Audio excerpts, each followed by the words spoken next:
할렐루야. 날씨가 많이 덥습니다. 그럼에도 불구하고 이렇게 거룩한 주일을 맞아서 하나님 앞에 나오신 여러분들에게 하나님의 넘치는 은혜와 축복이 함께 하시기를 주님의 이름으로 축원합니다. 우리 옆 사람과 인사합시다. 집사님 너무 아름답습니다. 시작. 별론 것 같아요. 너무너무 아름답습니다.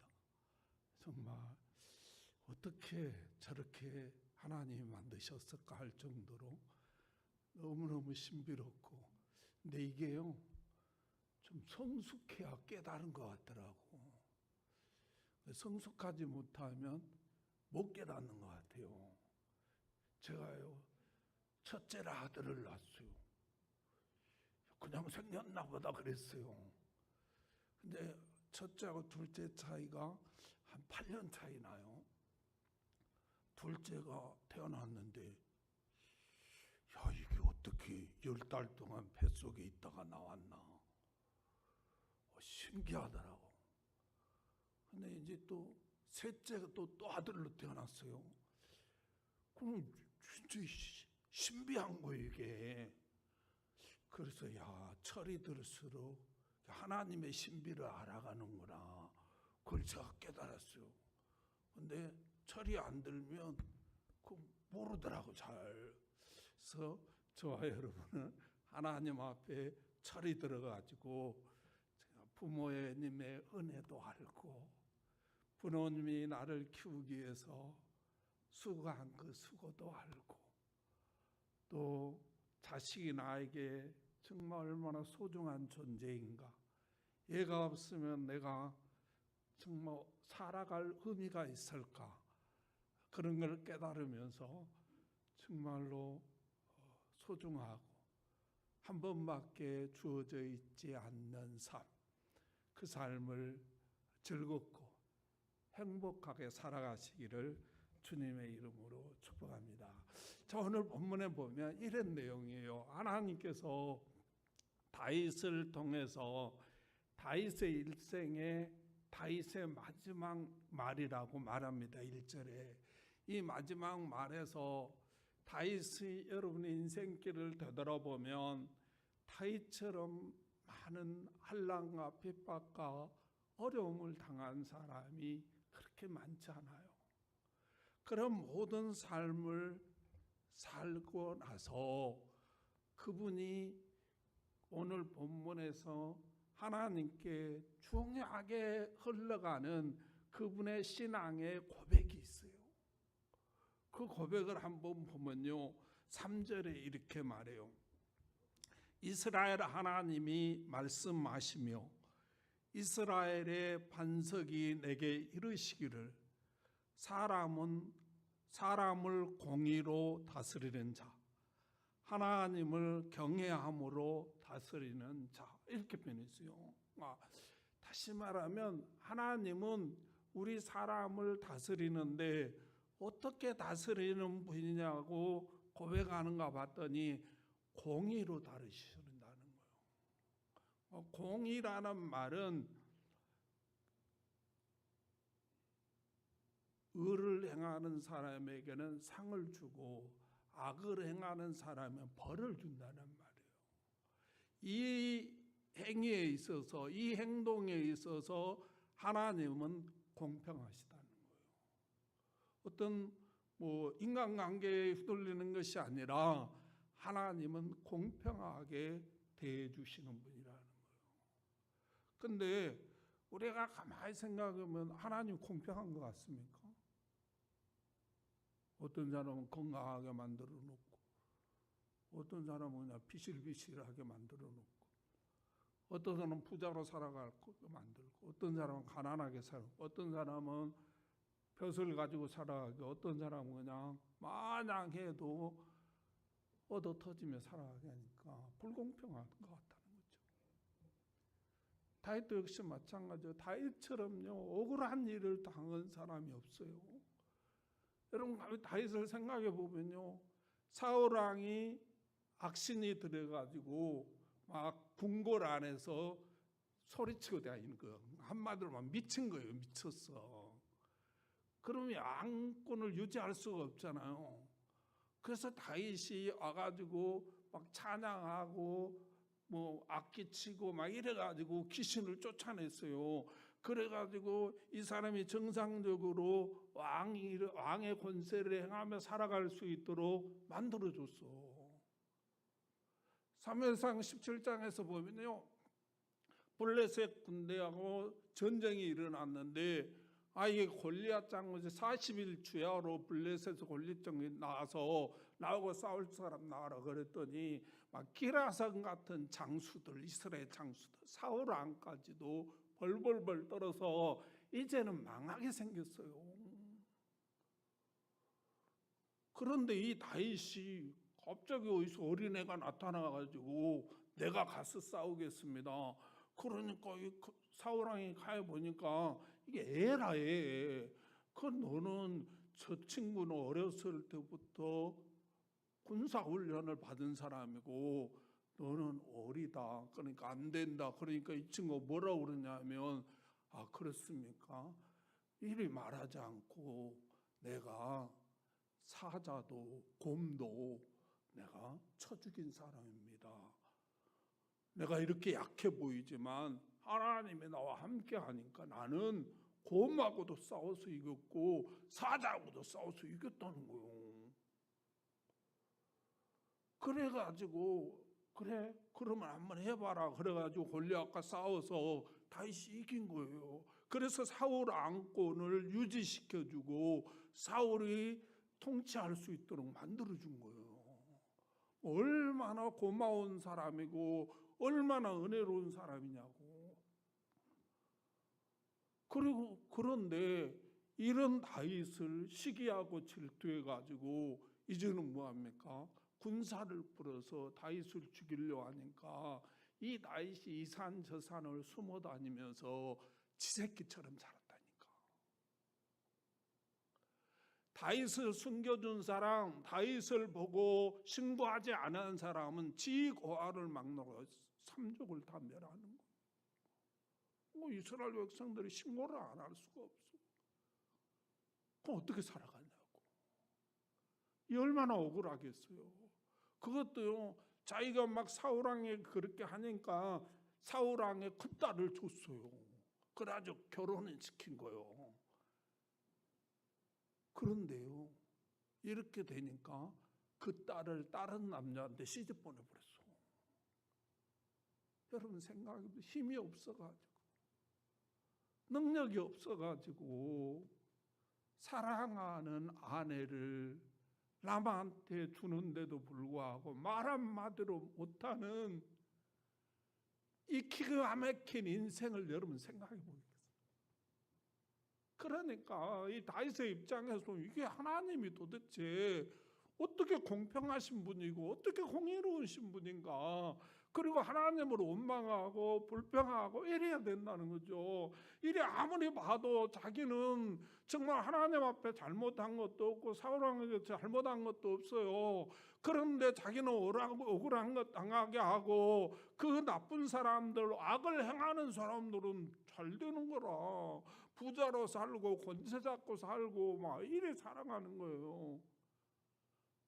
그러면 여러분 다윗의 입장에서 가면 이게 도대체 하나님이 공평하신 분이겠습니까? 하나님이 공의로우신 분이겠어요? 그래서 많은 사람들이 하나님을 의심하고 하나님을 떠나고 하나님을 불평하고 원망하고 하나님께 섭섭하다고 이렇게 살아간다는 거예요. 많은 그리스도인들이. 그런데 다윗은 그때마다 하나님을 어떻게 믿었냐면 하나님은 공의로우신 분이다, 하나님은 공평하신 분이라고 믿었다는 거예요. 중요한 거 이거예요. 우리도 공평하신 분, 하나님은 공평하시다고 이분은 말하는데 가슴이 안 따라주는 거예요. 가슴이 따라갑니까?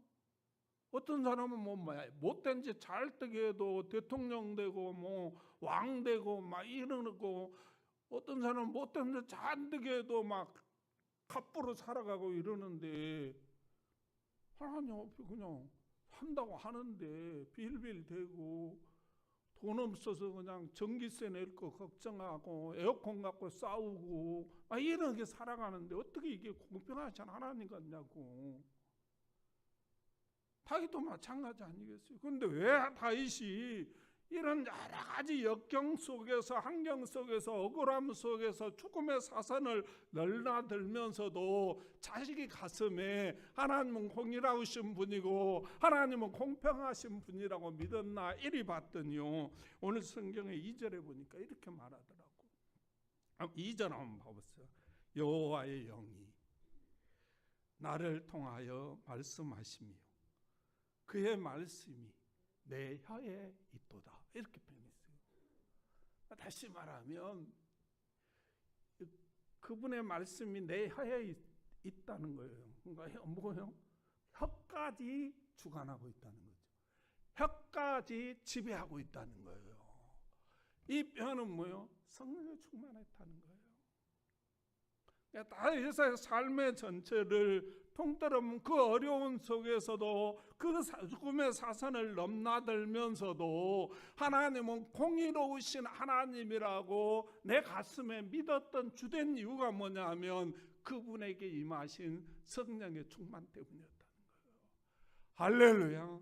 사랑하는 성도 여러분, 아무리 힘들고 어렵고 또 질병이 있고 여러 가지로 억울한 일 당하는 속에서도 가슴 속에 있는 것 지워버리지 못하는 주된 이유, 그래서 하나님은 공평하다고 믿고 하나님은 의로우신 분이라고 믿고 하나님은 공의로우신 분이라고 믿고 고백하고 살아가는 사람이 어떤 사람이냐면 성령에 충만한 사람이라는 거예요.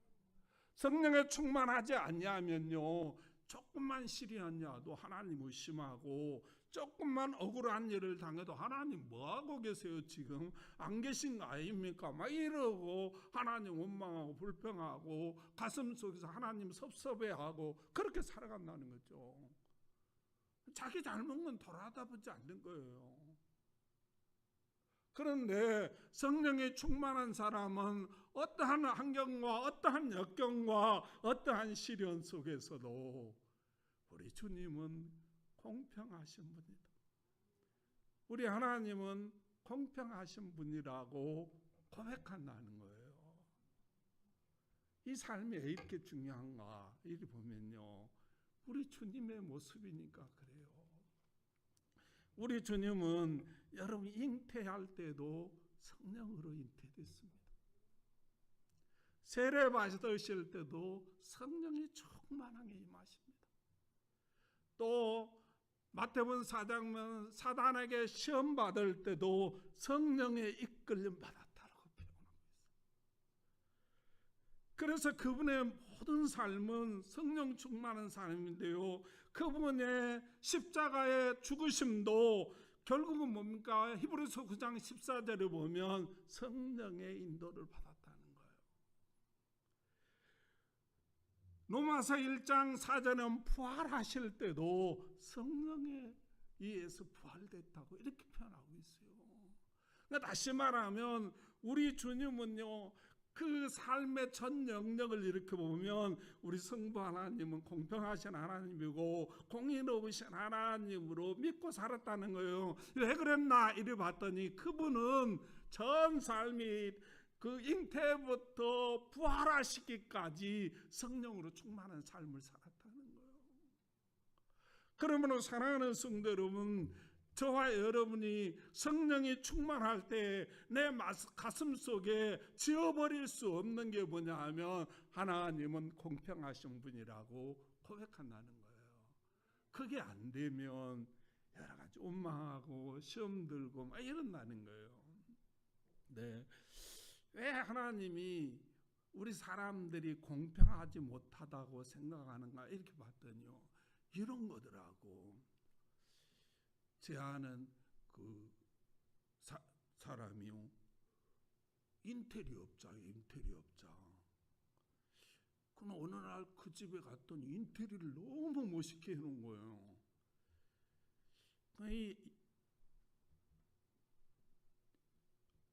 그 아내분이 그걸 보고 가지고 아무개 신랑은 인테리어도 잘한다는데 당신은 왜 그런 것도 못하냐고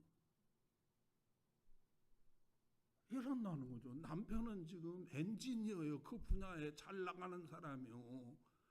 그런데 그건 생각 안 하고 이것만 생각한다는 거죠. 인테리어에서 자기 집 이쁘게 해놓은 것만. 사랑하는 성도 여러분, 어떤 사람은요 사업을 잘하는 사람이 있어요. 이 사람 집 정리 잘 못합니다. 어떤 사람은 정말 그 예능을 잘하는 사람이 있잖아요.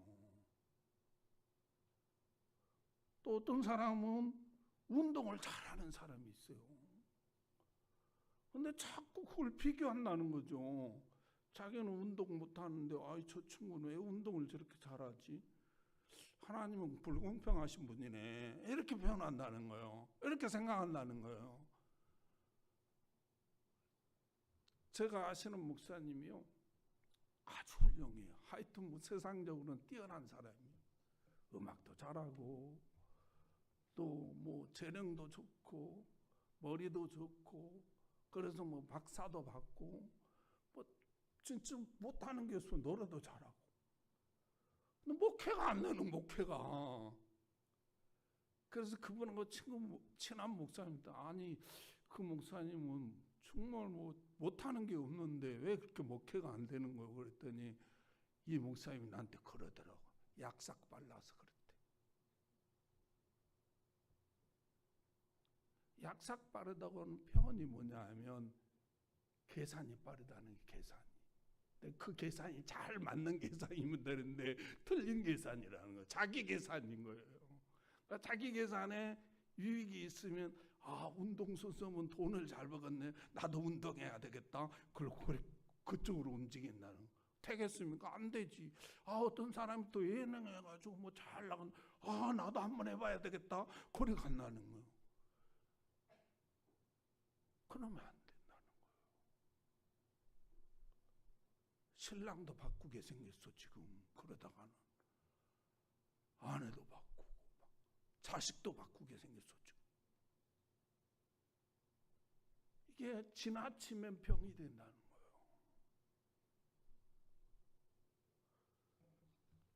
그런데 우리 주님이 다윗을 보니까 그렇게 억울한 일을 당하고 그렇게 많은 환난을 당하고 소망과 희망이 완전히 싹 사라졌어요.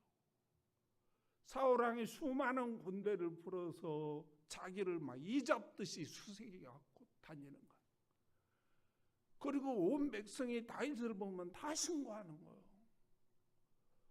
그런데 뭐 몸만 숨겨갖고 되냐고. 먹을 것이 있어야 되잖아요. 그러니까 살 소망이 사면을 돌아다 봐도 자기를 도와줄 사람이 없는 거예요. 그래서 블레셋으로 도망가서 살아야 되겠다. 그걸 도망갔더니 그 블레셋의 아기스 왕 신하들이 다윗을 알아봐가지고 붙잡혀가지고 얼마나 고문을 당하고 두들겨 맞고 막 이래가지고 여기서 죽게 생겨서 살 소망이 끊어져서 미친 객이 흉내를 내가지고 겨우 거기서 풀려나서 살 때도 있었어요. 그런 어려운 환경 속에서도 이 친구가 하나님은 공평하신 분이다. 하나님은 공의로우신 분이라고 믿고 예수님처럼 살아가더라. 그 하나님을 기대하고 살아가더라는 거예요. 이 모습을 보시고 오늘 본문 4절에 보면 뭐라고 표현하냐면 해 뜨는 아침 빛같이 그렇게 말했어요.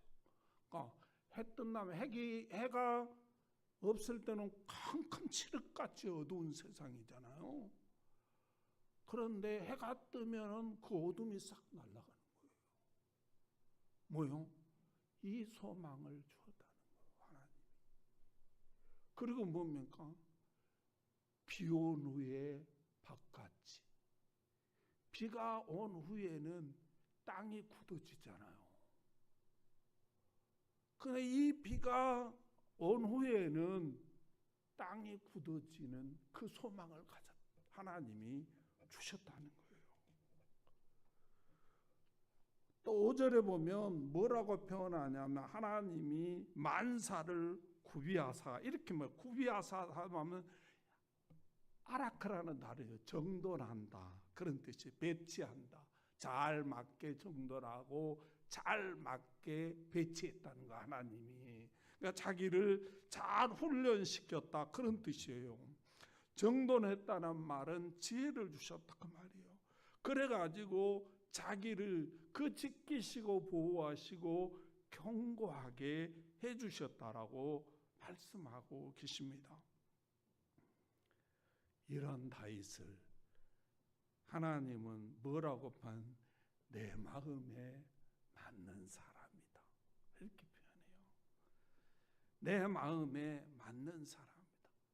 사도행전 13장 22절에 하나님은 그렇게 다윗은 내 마음에 맞는 사람이야 이렇게 표현합니다.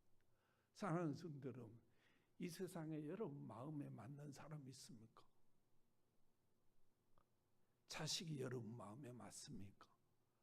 남편이 여러분 마음에 맞습니까? 아내가 여러분 마음에 맞습니까? 사람은요, 마음에 맞는 사람끼리 어울리려고 하는 습성이 있어요.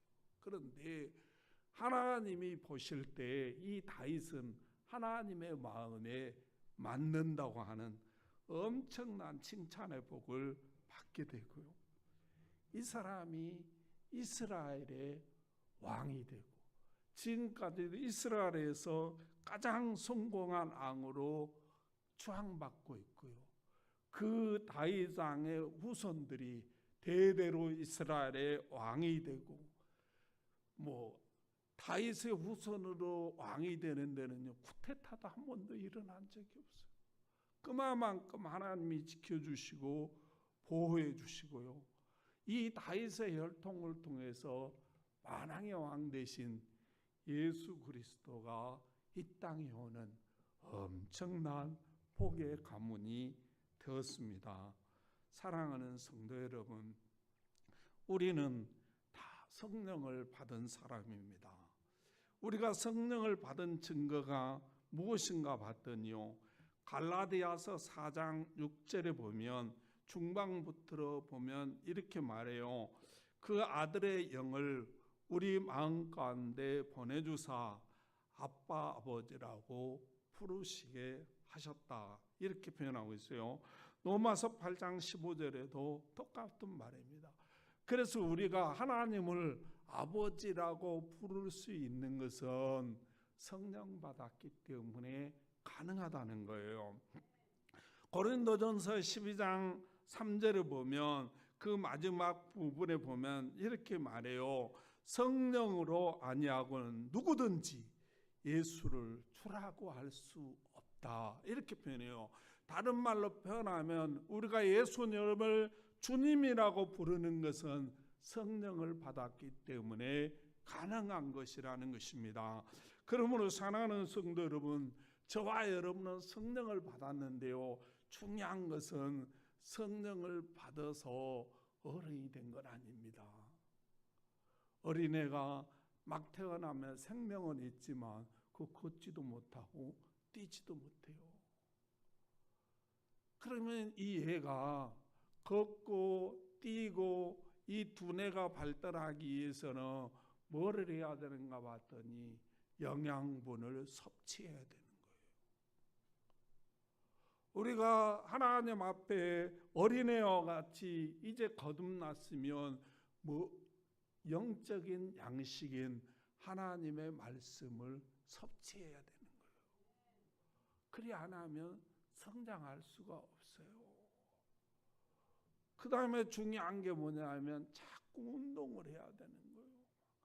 이리도 굴르고 막 앉아다가 넘어지고 걷다가 수도 없이 넘어져 가면서 포기하지 않고 계속 노력할 때 걷고 뛰는 역사가 일어나게 되고 이 두뇌도 계속 할 때 이런 역사가 일어나는데요.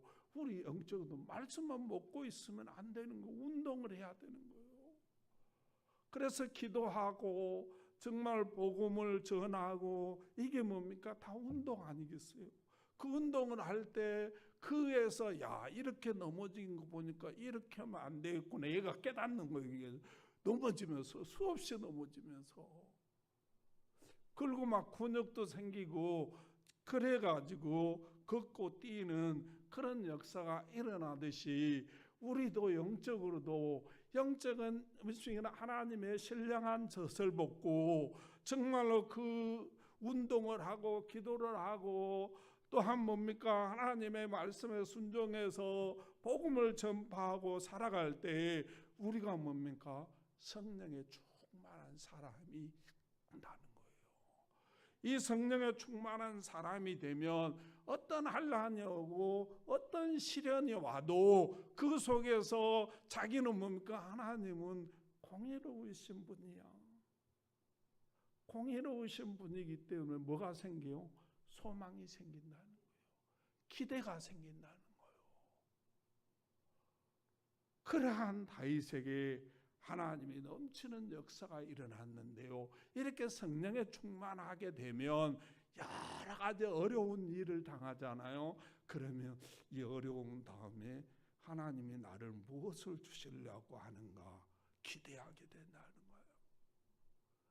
억울한 일을 당하면 이 억울한 너머에 하나님이 나에게 무엇을 주시려고 하는가 이 기대감이 가슴 속에서 일어나기 시작한다는 거예요.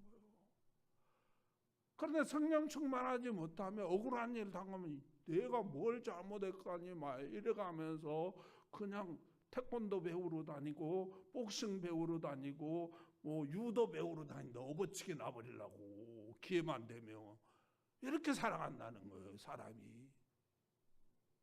그런데 성령에 충만한 사람들은 여러 가지 시련이 없고 억울한 일이 당하고 환난이 오면 하나님이 이걸 통해서 나에게 무엇을 주실까? 그 기대를 갖고 살아간다는 겁니다. 기도하겠습니다. 하나님 감사합니다.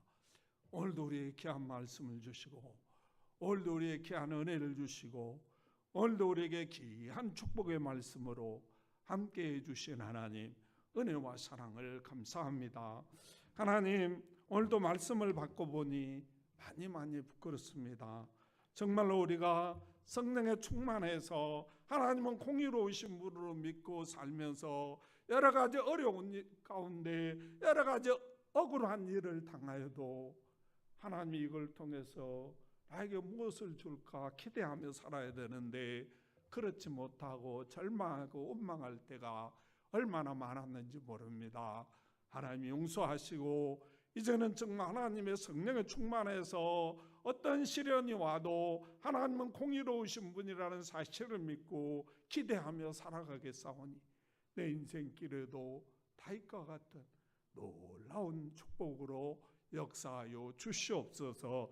우리 주님께서 도와주시며 축복할 줄 믿고 예수님의 이름으로 감사하며 기도하옵나이다. 아멘.